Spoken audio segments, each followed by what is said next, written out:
And then I also want Jordan Brown.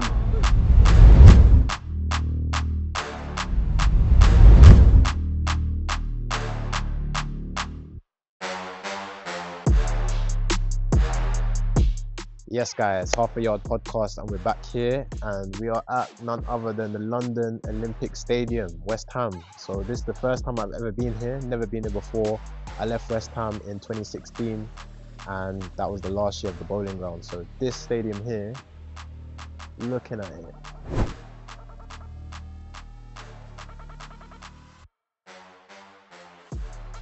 quite a nice stadium to be fair, but I would say the Bowling Ground, I'll tip it a little bit ahead because it had that family feeling. Here's a bit more of a stadium not really related to the club, I would say, and also it's a stadium where it's multi-purpose. So, you know, I've seen they have MLB downstairs. They got a running track running around it. It's not actually on right now, but at the Olympics they had it on. So, yeah, I would say probably Bowling Ground. I'll tip it, but nonetheless, it's probably a great stadium to play in front of, and the fans on match day, I know they bring it. So, anyway, let's get into the video. So, Baller League, match day 3 to match day 4. We haven't actually done a recap yet. Match day 3, ha, mate. Dom Perez and Wembley Rangers, 5-1 up. They killed us. They killed us in that game changer, 1-1, or whatever you want to call it, goal to goal. To be honest, I don't think that we've come accustomed to the game changer yet. I don't think the the rules of Baller League has settled in for our team yet. I think we need to get to grips that it's not actually football. This whole thing is a bit more entertainment. It's a bit more of a circus. It's a bit more sporadic. So obviously the gameplay. Listen, I think we've conceded 3 open play goals in the last 3 games, which is phenomenal. But I think what our team needs to work on is probably more of the set piece aspect of it, because that's where we're lacking and that's where we keep conceding goals or not scoring enough. But nonetheless, we were 5-1 up in that game. Should really see it out, shouldn't we?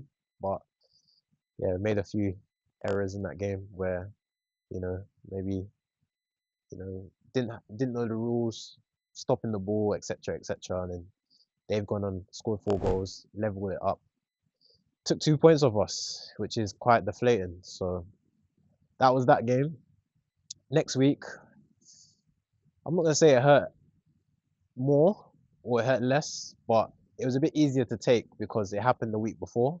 Even though we did lose and we got a point less than we did the week before, but match day 4, Baller League, we came up against M7, Mini Minter's team. Again, dominated the game 4-3. I played majority of the first half. I don't think I did I play on the second half? I don't think I played the second half, but majority of the first half, and then again 4-3 up, going into game changer. Again, I don't actually know what it is with the rules and everything, but if it's a roulette machine or what, or who's picking it, the refs, I don't know.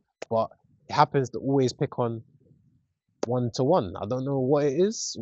What's going on, man? I don't know. But 1-1 or whatever it's called, goal to goal, they've picked it again, and that's where we've come up short again. So I think his name is Illich. He scored 2 goals against us, which ain't as bad as the weeks before, to be fair. But still, we've lost out on the game or on points, maximum points, due to the game changer. So yeah, the game itself, though, I had a little assist in there, a little back heel to Kieran, slapped it. Trivella left foot.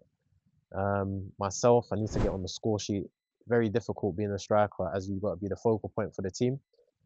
I know if I was dropping in a little bit more and then getting half a yard, obviously driving at the defenders, then you're facing the goal. So it's a lot more easier to actually have a shot at goal. But when your back's to play and stuff, it's more facilitating everyone else around you. So, I got the assist, but next game, be looking to make sure I get a lot more shots off, especially the fact that, corners do play a big part in this, and you do get rewarded for actually shooting on target at goal.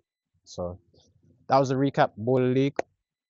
Why are we here today? So got invited down by West Ham. to actually have a talk with the under 15s downwards, and they are here having a stadium tour at West Ham. Yeah, amazing club, amazing family club, and still keep in contact with a lot of the coaches there. And hopefully in the future, I'll be doing a lot more content for you guys right here or in the training ground, so you can actually see a little bit more inside the club and how it's run. But yeah, today's been good so far. I'm actually going to have a talk with the boys and let you know what we talk about in the next video.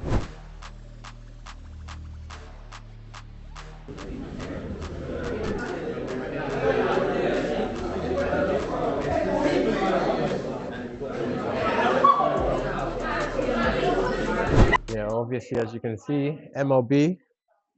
To be fair, I've never really watched a game, full game, but you know what?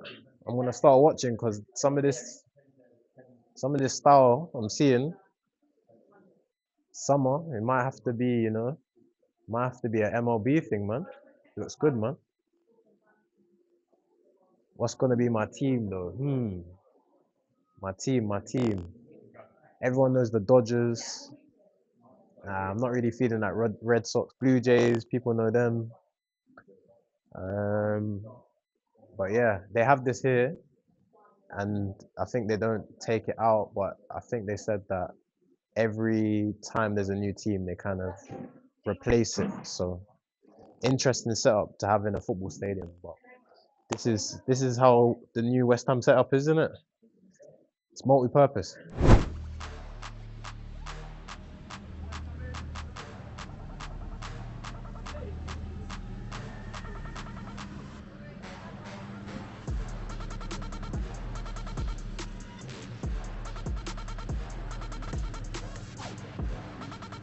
Hopefully one of you could be playing here one day. I actually had the talk when I think I was 14, 15, and I was with England. A few names that you might recognize. So Loftus-Cheek, he was my captain. Ola Aina was in my team. A few other boys, they play various different teams, but I remember getting spoken to by my coach at the time called Kenny Swain and Noel Blake. Do you know Noel Blake? Yeah? Yeah. So I remember them sitting me, well, not me, but the whole team down. And then they said to us, there'll probably only be one of you boys to play for England. And I was looking at them like, it's gonna be me, innit? You know what I mean? It's gonna be me. Everyone's probably thinking the same thing in their head. But in reality, probably right. It was, I think the only one to play for England was Loftus-Cheek. So obviously to go through the levels, there's so many different things that you got to have in your mind where what's going to separate yourself from the next person. So if that's your ability, fairs, obviously that does have a huge part in you getting to where you want to be, which is on this pitch. But that's maybe 40% of it. Everyone always talks about attitude. Everyone talks about your mindset. And there's a reason why everyone talks about that, is because that's the biggest part and the biggest portion of what you need. If you don't have that, you have nothing. Everyone uses Ronaldo, for example, but let's use Mark Noble. A lot of you boys probably seen Mark Noble around. You've watched him play, some of you. And to be honest, if I'm going to be real, when I was at West Ham, was he the best player in the first team? No. Did he play the longest at West Ham? Yeah. And what was the reason for that? It's because he worked the hardest. He was always on time. And his mindset was the strongest, I would say, out of anyone. Obviously, he had a part to play that he supported the club and everything like that. But his mindset is what took him over the edge or took him further than a lot of the other players he played with. So I know everyone always says mindset, but it's so difficult to explain or for you guys to understand, for you to grasp what it actually means. Let's say, for example, if you've got two players, they're both at the same level, talent-wise. One continues to get better, one continues to work hard, one continues to excel year on year. that player is going to get better naturally. This player, remember, they're both as good as each other. He's not doing the same things that player is doing. He's not going to bed at the right time. He's not eating the right things. He's not doing the right things off the pitch. He's late all the time. That player is just going to get worse. So I don't believe you stay the same. I believe you get better or you get worse. There's no in between. There's no such thing as just being the same. You either get better or you get worse. If you have a situation where you're part of a decision, you and another player, the only thing really is going to separate both of you is going to be what you do in your head, mind, with your mindset, and also what you do off the pitch. That's probably going to be the biggest decision in terms of getting the look in over someone else. So that's just the mindset part of it. But I'll take you through my upbringing and my story. So I got scouted when I was 8 years old to play for Arsenal, and I played for Arsenal from 8 to 16. And I would say I started off well, like 9s and 10s. I was probably one of the more promising players, but at that age, doesn't mean anything. And then I would say I went through a growth spurt from 11, 12, nearly got released. And then after that, I got my new contract, I found my feet. And then from there, from 12 to 16, I really excelled.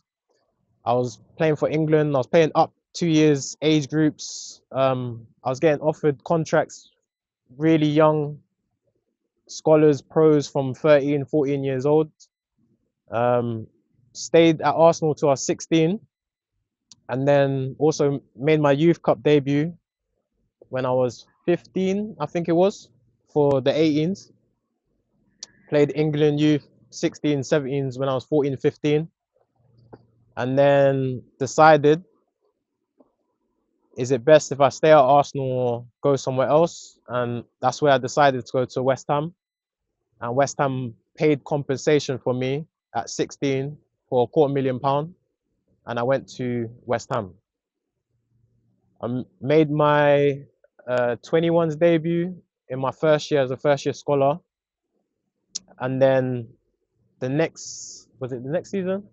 No, season afterwards, when I was 18, but going on 19, that's when I made my debut in the Europa League, playing for West Ham, away to Astra. I forgot their name, the last name, poor for me, but Astra something in Romania we played against. And that game we lost 2-1, got knocked out in the third round, but it was a great experience to finally get my debut. All the work I did before, leading up to that point, at the time I didn't realize it, but I'll say it now. So that was actually the beginning.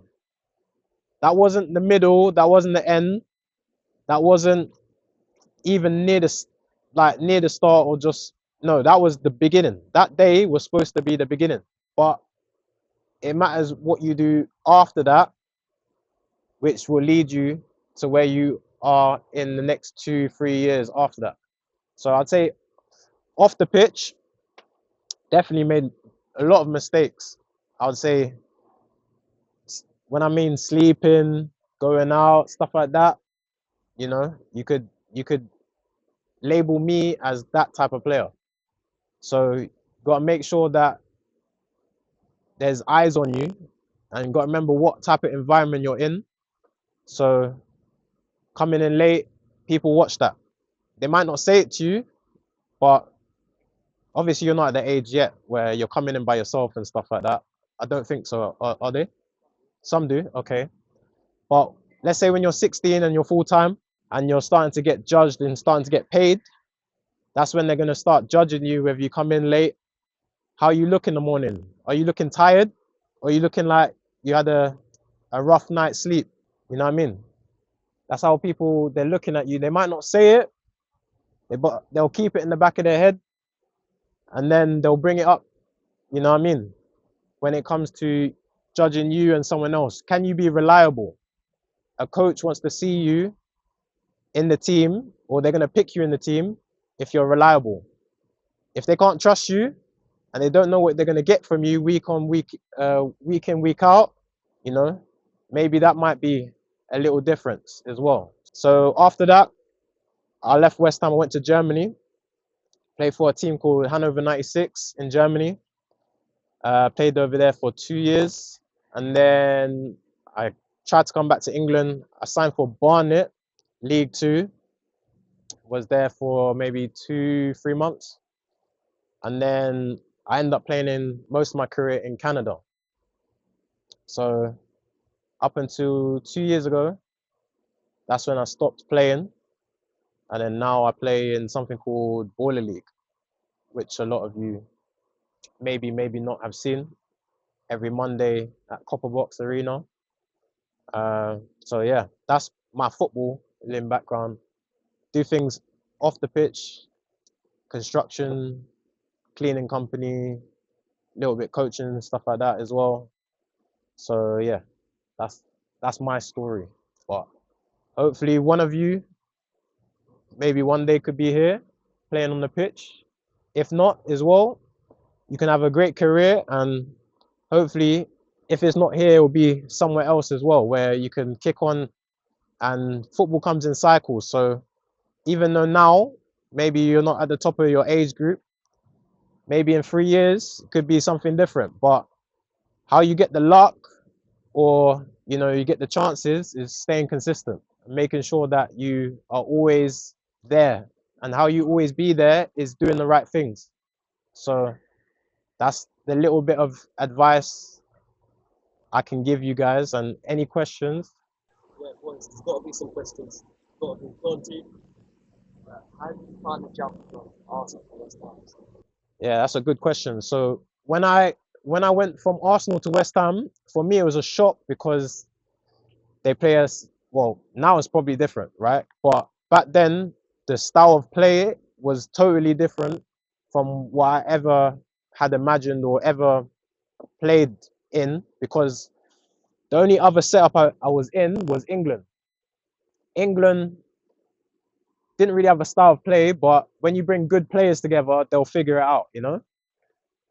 West Ham, a little bit lower quality in terms of individually as players, but um, they had a totally different style of play. So as a striker, I'm a striker. A lot of the time at Arsenal, I'm receiving the ball to feet, or I'm playing with a 10 and he's slipping balls in behind. I just got to run onto it and finish. And the ball was always in my path, nice passes, nice pitches, everything.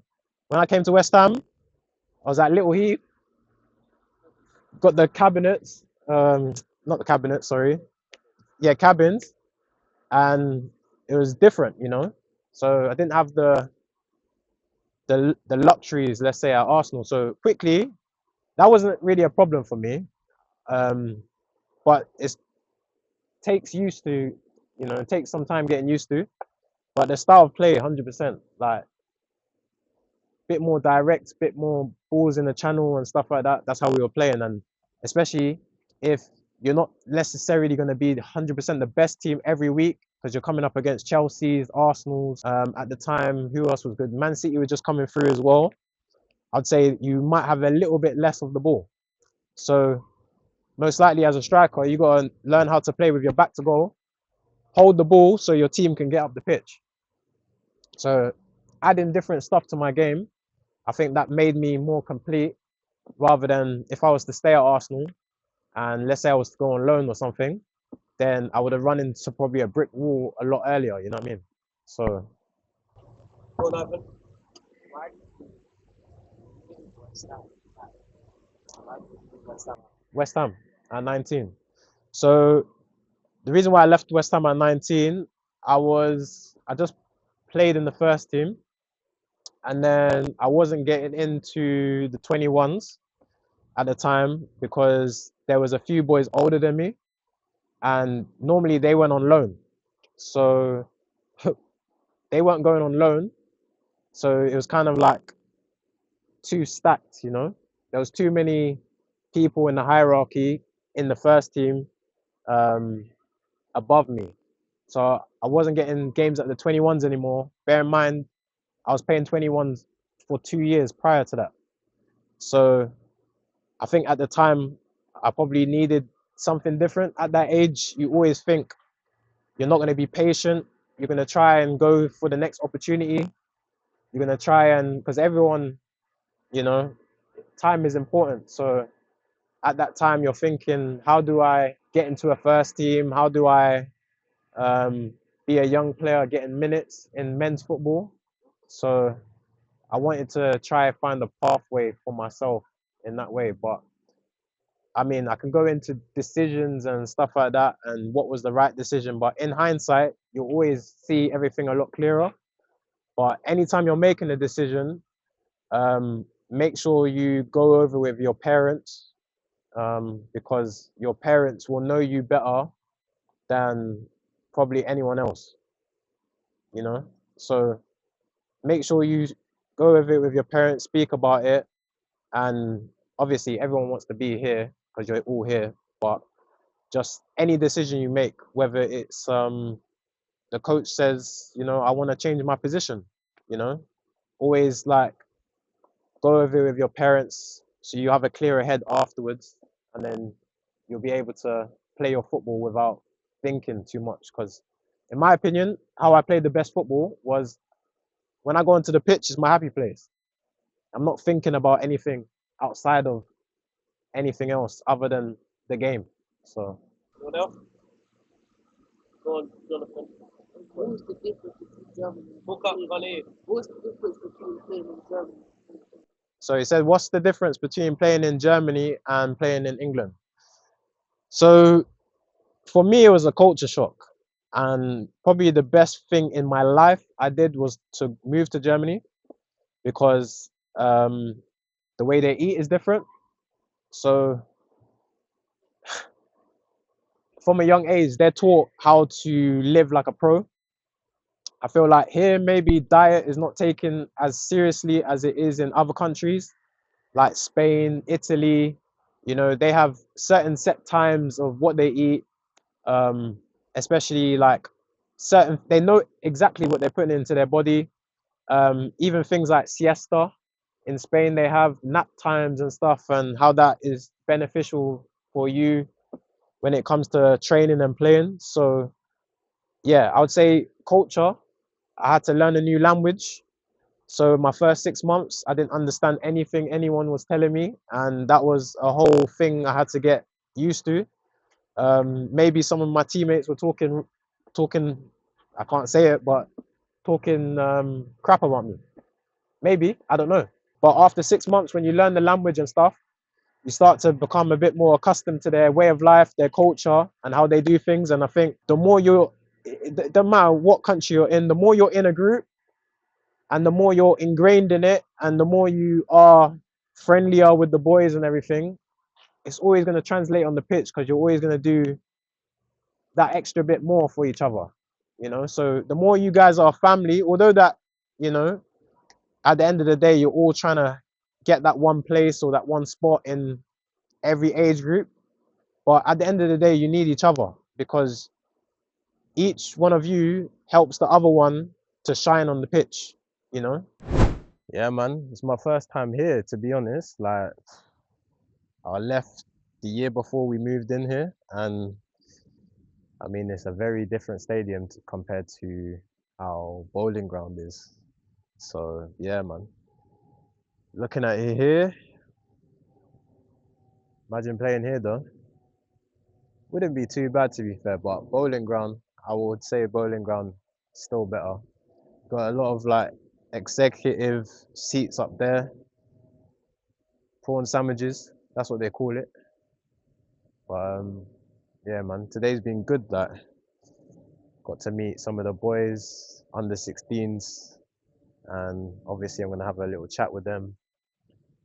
Got to meet, old school West Ham, and he's sharing out his memorabilia with us and a lot of the memories, and just humbling to meet people that they'll remember you, along your journey, where it's been nearly 10 years since I've been at this club. So yeah, man, this is a family club. This is a club like none other in the Premier League, and yeah, I mean, long may it continue. Hopefully, West Ham, you know, they have a long stay in the Premier League for many years to come, and this is something that, you know, I want to be a part of in the future. I'll definitely be around this club a lot more often, especially being back in the UK now. So, yeah, man.